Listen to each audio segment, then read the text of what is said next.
Hi, nandito ngayon tayo ulit dahil may nanalo na naman ng brand new car. Nandito na tayo ngayon sa ating second raffle draw ng Bangong Milyones ng Aficionado. Bueno mano, sa unang-unang winner na tatanggap ko lang iba kundi si John Knight Kaintik. Yay! Nord ang nickname mo, no? Opo, sir.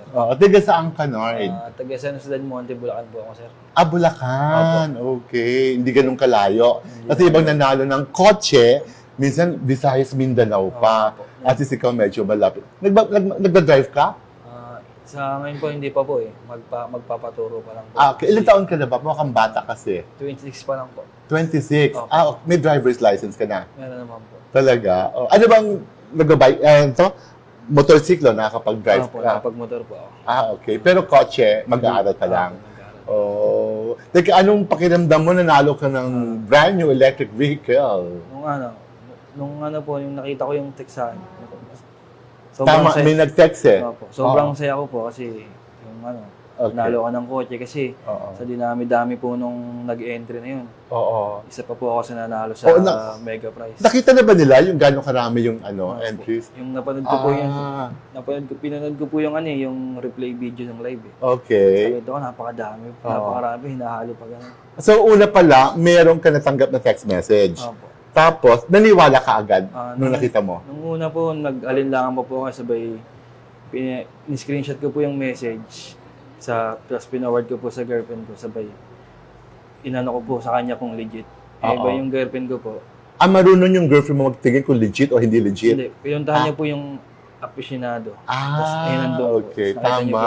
Oo. Doon, parang yung girlfriend mo nakapagsabing legitimate na nanalo ka kasi nagpunta siya sa aficionado store. Hindi, sa ano po, yung sa page. Aficionado page. Nakalagay mga pangalan. Ayun. So, nawala na yung kabang baka scam or baka mali. Yung gano'n. Ayun. Tapos, tumawag po sa akin si Ma'am Roda. Ayan. Confirm po yung So, naramdaman mo talaga. So, anong pakiramdam ng isang nanalo ng brand new car? Masaya. Masaya ka. Bless. Kasi, sa dami ng taong sumali. Isa pa ako sa swerteng napili. Oo nga eh. Taga, lagi ka ba sumasali sa ganito? Swerte ka ba? Hindi naman po, sir. Kasi yung lang po ito yung una pong namin sa first draw, dalawa lang po yung entry namin doon. Sabi yung naubos na po yung... sumali ka nung first draw, dalawang entry. Hindi ka nanalo doon, no? Ngayon second draw... naubos na po yung pabango namin. Bumili ka ulit. po kami, tatlong envelope po yung binigay sa amin. Yun po, hinulog po doon sa box. Teka, ngayon tatlong entry, pumasok na sa tatlong entry. Gaano ka nakatagal gumagamit ng aficionado? More than 3 years na po, sir. Wow, tagal na. Thank you, F68. F68. 68. Yun lagi ang ginagamit mo. Talaga. For 3 years. Hindi, yung una 69. F69. Talaga F68. Okay. Ganun talaga yung mga gumagamit sobrang tagal. Salamat ha. So excited ngayon yung girlfriend mo at ang pamilya mo. Opo, sir. Ayun, kasama ko po yung girlfriend ko. Ito yung girlfriend mo. Hi, congratulations. Ano name ng girlfriend mo? Si Bernadette Malinaw. Bernadette. Naku.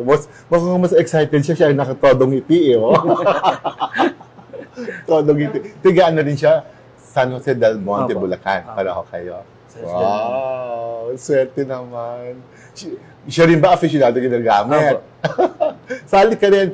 Alam mo, yung mga hindi nakuha na envelopes, pwede ba yun sa last draw, sa September 6? Kahit yung sa'yo, pwede pa rin yung hindi nakuha sa September 6. Kasi September 6, sa last draw, super daming envelopes talaga. Medyo umi-slim na yung chances. Pero ilan pa yung bigay natin? Ilan na natitira? 12, no? 12 na kotse pa yun sa last draw. So again, congratulations, Nard. I'm so happy for you. At thank you for using aficionado, ha? Ayun, sige. I want to embrace ang winner natin ng congratulations. Salamat, ha? Sige, enjoy your new car.